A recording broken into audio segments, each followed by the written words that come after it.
Hello and welcome to New Jersey Politics with Laura Jones. I am Laura Jones and we're so glad to have you here. As Jersey City's waterfront continues its dramatic transformation, one of the developers behind it is marking a major milestone by giving back. The Newport neighborhood is celebrating 40 years with a $1 million commitment to support 40 local nonprofits. And Charles Burton of LeFrak joins us to explain why it matters and what it is they do. Joining me now is Charles Burton, Head of Government and Community Relations at LeFrak, who helps oversee Newport. Charles, thank you for joining us. Good to have you here. Thank you for having me. Pleasure to be here. Well, congratulations on Newport's 40th anniversary and this really impressive $1 million commitment. Can you tell the viewers a little bit about what inspired this specific philanthropy initiative right now and how it fits into LeFrak and Simon's broader history of giving back to Jersey City? Sure. So this is the 40th anniversary of Newport's investment in Jersey City. We've been partnering with the community and state, county, and local government partners for 40 years. And we thought this would be a perfect opportunity to celebrate our longstanding nonprofit partners, building on our year-over-year philanthropy, but also recognizing a larger number of nonprofit leaders throughout our city. And, we thought let's focus on the 40 best nonprofit organizations and celebrate them and their commitment to our neighbors. Right. So I love it. 40. You're supporting 40 philanthropies or not-for-profits in 40 years. And the grants start at $10,000 and they go up to $100,000 or more for Cornerstone Awards. So can you tell us a little bit about what kinds of organizations you're hoping to reach? Education, health, arts, youth services, and what makes these nonprofits stand out for one of those larger awards? Sure. So Jersey City is fortunate because its community of philanthropy is diverse and includes a number of organizations engaged in healthcare, education, performing arts, and other community development groups. So we want to encourage all of these organizations to apply for grants and come to the table and tell us how they're making a difference in the community and impacting the lives of Jersey City residents. Right. Yeah. I was going to say, if you don't ask, the answer is no. So now applications are open now through April 10th, and we'll put up the website, newportnj.com/Newport40. Can you walk us through the process? Is it pretty straightforward? And can you talk a little bit about that as well as the Community Awards Gala coming up in the fall? Sure. So first, thank you for putting up the website. That's going to be the only way to submit your application using the portal on the website. And there, nonprofit organizations have an opportunity to talk about the work that they're doing, to talk about their track record of success and impact in Jersey City. And then once that application period closes on April 10th, Newport's community relations team will review the materials, in some cases conduct interviews, and then make final decisions for awards. And we'll start announcing those awards and inviting grantees to our gala in Jersey City beginning in July. Yeah. And then in September, we will have that gala and we'll celebrate our nonprofit partners, but we'll also talk about our 40 years of commitment to Jersey City and the state of New Jersey. Well, that kind of leads to my next point. Newport turned 600 acres of really abandoned industrial land into a community of homes, offices, hotels, malls, parks, and the like. So can you just talk a little bit about that history? Sure. So 40 years ago, this part of the Jersey City waterfront was filled with abandoned railroads, heavy industrial uses, and had been largely abandoned. And the city's leaders, starting in the 1970s and 1980s, had a different vision for the city. And that vision merged with the vision of Sam LeFrak and Melvin Simon, was a perfect marriage for what the waterfront could be. And we see it today. 20,000 residents in 25 residential buildings, 50,000 workers in 8 office buildings, and millions of visitors to the Newport Center Mall. And beyond that, parks, playgrounds, and a mile of the Hudson River waterfront walkway that's open to the entire city's residents to enjoy. It's a very special place, but it did take 40 years of environmental remediation, building out utilities, and building homes. Yeah.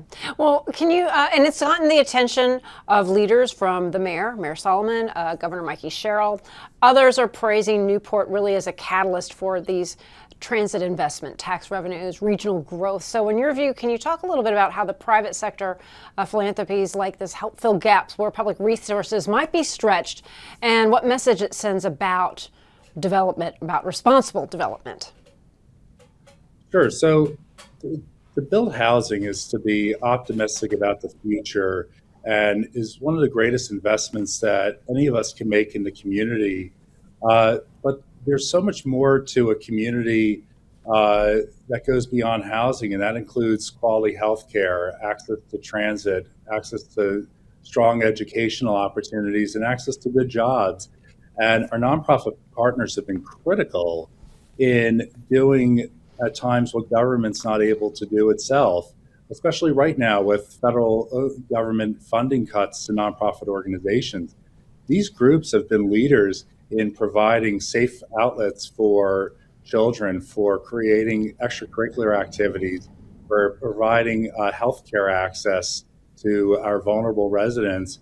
And then, there's a very strong performing arts community that brings the community together and highlights our diversity, our history.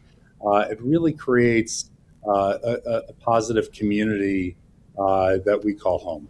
I mean, when you look around the state, there are so many communities like Jersey City where industry has left, but they haven't been able to capitalize to actually get people to come live, work, shop, enjoy the arts and entertainment. Other areas, have such troubles. Why has it been successful at Jersey City, and how can that translate into other communities, or how is it perhaps serving as inspiration to other communities? Because again, like I live not too far from Trenton, and you see the beauty, all the history that is of Trenton, but it has a real issue with safety and security, and people wanting to.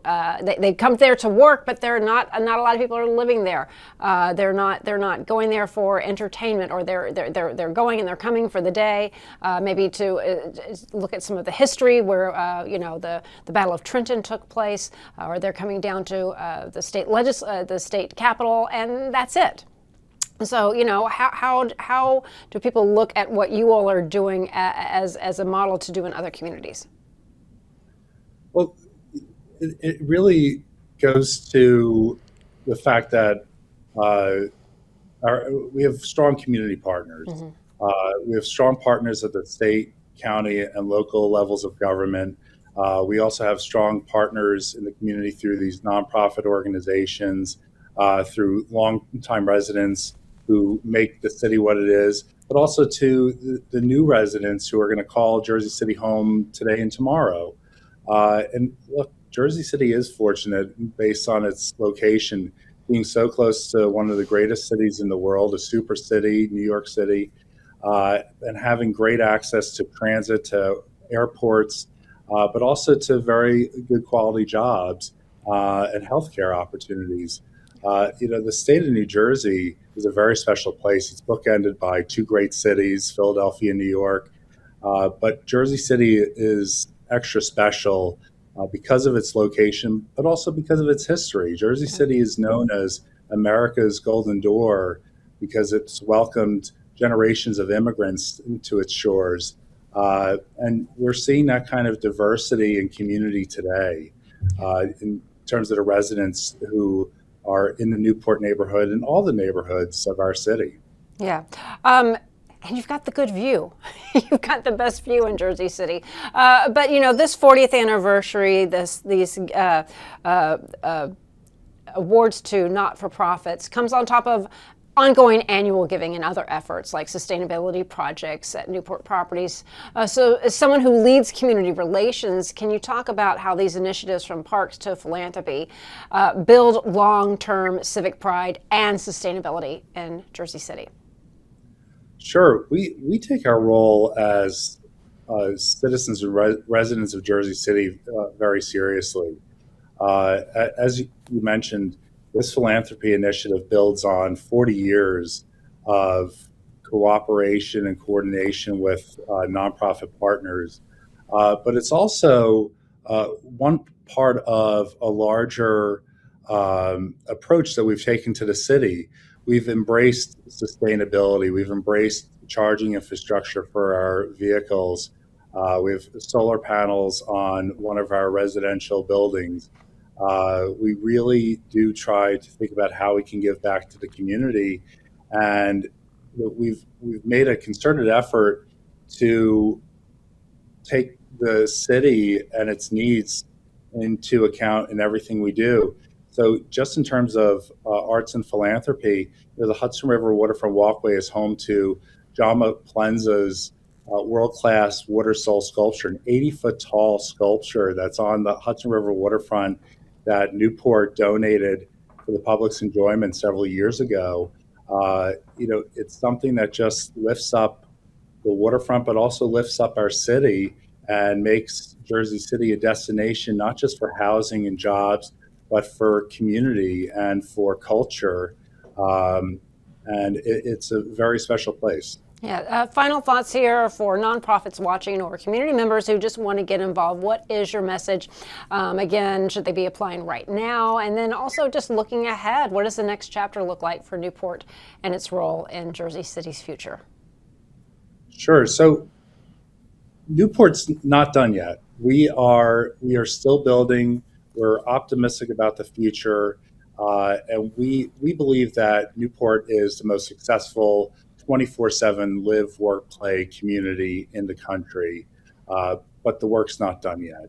There's more to build. There are more community partnerships to form, and we encourage our nonprofit partners, those that are familiar to us and those who may be unfamiliar to us, to visit the website, to apply for a grant, and to tell us your story and tell us the impact that you're having in the community, and how these funds will help you serve the community that we love and call home.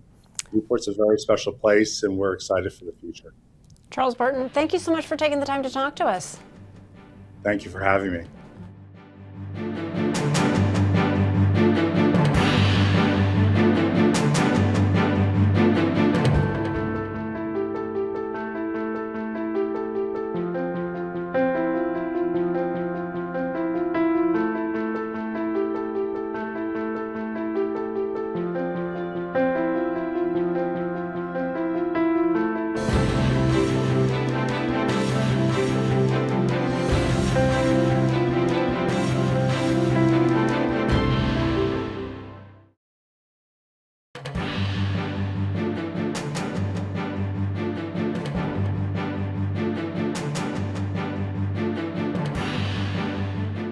For so many families in our state, childcare isn't just another bill. It's often the biggest expense they face, even more than rent or car payment.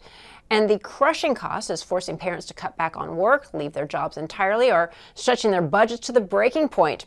A new report from the Stay Strong New Jersey Coalition says it is costing New Jersey's economy at least $5 billion a year and calls for major investments to make childcare more affordable and sustainable. Joining us now is Jon Shure, one of the report's co-authors and a longtime advocate for New Jersey families. Jon Shure, good to see you. Thank you for being here. Hello. It's nice to see you again. Great to be you here. too. You too. All right, well, let's get into this report. Your report states, again, childcare challenges are costing New Jersey at least $5 billion annually in lost economic activity. Can you just break down for the viewers exactly how the numbers add up and why this isn't just a family issue, but a real statewide economic crisis? Sure. And I think the starting point for this conversation has to be statewide, that for thousands and thousands of families in New Jersey, there's never enough time and everything costs more than it used to. And that tells us we need a childcare system that's built for the 21st century, not some era that doesn't exist anymore. So we lose $5 billion. That's lost wages. People who can't work anymore because they can't find childcare. That's lost productivity and profits for businesses because they're short-staffed, especially small businesses, and it's also a loss of the tax revenue that we depend on to pay for public services. So we're among the top 5 or 6 states in the country in terms of how much we're losing because we haven't solved the child care crisis. All right, so the blueprint in this report, it's calling for fully fund the child care assistance program. Can you talk a little bit about that? Because you're saying it's underfunded and it has wait lists and the like. So can you just talk a little bit about that? Sure. Let me just point out to start that I co-wrote the report with Jane O'Connor, who's a former colleague of mine at Taft Communications, and she was Governor Whitman's press secretary. Yeah, it's a problem because we don't view childcare as an economic infrastructure piece like we should. In fact, the report is built on 3 principles. 1, every family should have affordable, high-quality childcare if they need it. 2, childcare educators should be paid commensurate to the value they have to society. Right now, a lot of them are paid poverty wages. They can't even afford childcare for their own children. And third, but just as important, it's economic infrastructure like schools, like utilities, like transportation. It's too big for families to solve on their own. So it's the kind of a problem where the state needs to come in and help to find a solution, and not just to view it as economic infrastructure, but to find a way to pay for it accordingly. Because again, this is a puzzle much too complicated for families to solve on their own. And then again, you just brought up a really striking point. Many of the child care workers, they can't even afford their own children. The median wage is around $37,000 a year. So can you just talk a little bit about some real solutions and what steps can be taken to really, help so many families at so many levels? So when it comes to subsidies, that's what you asked me before. Most states have a system of subsidies. If your income is very low, you get help paying tuition for childcare. New Jersey happens to have one of the lowest income cutoffs in the country, so we give less help to people than a lot of states do, even though we're right at the top in cost of living. Well, last summer, New Jersey took an unfortunate step backwards. They ran out of money, so they stopped taking applications for people to enroll for these subsidies. So first and foremost, before we even get to redesigning this entire system, we need to fully fund the child care subsidies so we're not freezing applications and shutting people out. Because if you're among the families in New Jersey that struggle to make ends meet, and now you can't even get that subsidy, there's no hope. Well, and so many people have a hard time finding information. They don't even know what they don't know what they are entitled to. How do you find out this information? Raising kids is overwhelming under the best of circumstances. And there is some help, but again, you don't always know, or things are frozen, or they're capped out, or they might just be right at that threshold. So how do you know those first steps to take? Well, it's very hard, and it's like anything else. If you're struggling to get by, if you need to apply for childcare, that's a whole different set of things than if you have to apply for Medicaid or for food stamps. So we need to streamline that system. The other thing that the report calls for is to create a blue ribbon commission. A lot of states have done this with a lot of success. Right now, there are 6 different state departments that all have some jurisdiction over childcare, and we need to centralize that. We need more transparency, more accountability, better data sharing, all the kinds of things that sound kind of wonky, but in the end, they can make it a lot easier for families to get the assistance that they deserve. Yeah, this really isn't a Republican issue. It's not a Democratic issue. Democrats, though, they hold strong majorities in the legislature, but there is bipartisan interest, as you mentioned. Plus, Governor Sherrill is emphasizing affordability with her budget that is upcoming, her budget address. So how optimistic are you?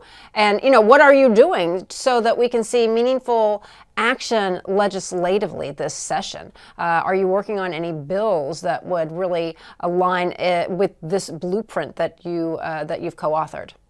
Well, first of all, you're right that this is a practical issue, not a partisan issue. The Eagleton Institute at Rutgers took a poll last fall. 70% of people said they have or know of people who have difficulty finding childcare, and there was no difference by parties. So we're just at the beginning. Start Strong New Jersey, which is a coalition of parents, early childhood educators, business people. We've been around for a few months now, and about a dozen legislators came to the launch event we had in February. The Lieutenant Governor came and spoke. So we're optimistic that this is very much on the radar screen, because here's the thing. You can't talk about affordability without talking about childcare. We had a mother come speak to the event, Jackie Mack from South Jersey, and she said that they pay more in childcare than they pay in rent. She and her husband both work. They're professionals. They have 2 kids. And together, their housing and their childcare is $70,000 a year. Wow. They're playing by the rules. They're doing everything right. Clearly, this is a bigger problem than families can solve on their own. We need a statewide solution where we really say, if we care about affordability, then we know that childcare is right up there, not just as a family issue, but as an economic issue. Yeah, nothing is getting cheaper. What about other states? You look to New York, New Mexico, Connecticut, moving towards universal or expanded free childcare. Can you talk a little bit about New Jersey? Are they trying to get there? Are there some creative funding ideas, given our budget constraints, that could help people living in New Jersey who need the help so much? Well, it's to its credit, New Jersey's done some good things. We now have preschool for 4 and 5-year-olds in a lot of school districts, more than half. It was originally court ordered, and Governor Murphy expanded it. So that's good, although it doesn't always solve the problem for people who need childcare at odd hours when school's not in session. But we want to talk to legislators about, first of all, developing a plan for how we can solve this crisis, bring back those subsidies. And we do need to figure out how to pay for it. This is New Jersey. When we decide we want something, we find the money for it. And it's hard to imagine something more important than this. So we got to put our heads together. What we do know is this, as you pointed out at the very beginning, the flip side of the spending coin is it's costing us $5 billion a year. So whatever it costs, it's going to be worth it. This is one of those things that sometimes sounds like a cliche, but the issue isn't can we afford it. Right. The issue is can we afford not to do this. Well, and this, even though we're talking about childcare, it is also about early education as well.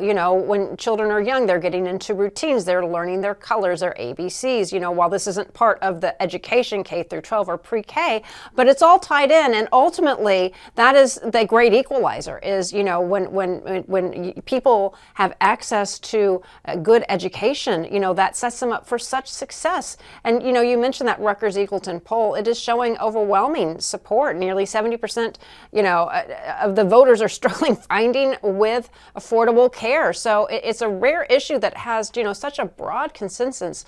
So, how do you take that and take everyday New Jerseyans and turn that support to, really put the pressure on lawmakers in Trenton? Like you said, when New Jersey wants to do something, they're going to do it. So how do you make that happen? You just pointed out a very important thing.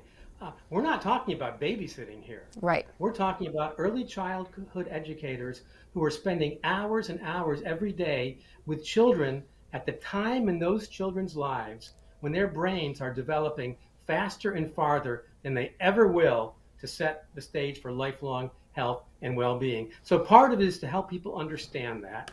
Part of it is to help them understand the economic issue. At that launch event, Althea Ford, who's a vice president at the New Jersey Business and Industry Association, she came and spoke and said, look, this is an economic issue for businesses. So I'm optimistic that consensus is building that this is a bigger issue than people might think. It's not individual families. It's not babysitting. It's how do we make sure that New Jersey stays economically competitive and families can build a secure future. And are you also looking to partner with the business community, with not-for-profits, with the faith-based community, as well as looking ahead to the governor's budget and with this upcoming session, wanting to ensure that programs are funded? Can you just talk a little bit about the coalition building that you're looking to build as well? Absolutely. We're happy now with the business support we have. Obviously, we want to get more. A number of foundations, the Burke Foundation, the Turrell Fund were a couple of the initial funders for this. Several other New Jersey philanthropies have stepped up big time. So I think this is a way for us to show policymakers that there's broad, widespread, nonpartisan support for this. It's the business community, it's the philanthropic community, it's the education community. And I think, somebody says, well, who's against it? I guess we'll find out. But in the meantime, I think we're hitting the right notes for this to become the statewide affordability issue that it needs to be in order for it to get solved. Jon Shure, along with Jane O'Connor. I'm a big Jane O'Connor fan too, so please tell her that we said hello. Jon, thank you so much. Start Strong New Jersey, thank you so much for taking the time to talk to us, and we look forward to getting some updates on this and following you along this really, really important issue. Thanks, Laura. I think we're on our way. And that'll do it for today. I'm Laura Jones. Thanks so much for watching New Jersey Politics. We look forward to seeing you back here next time.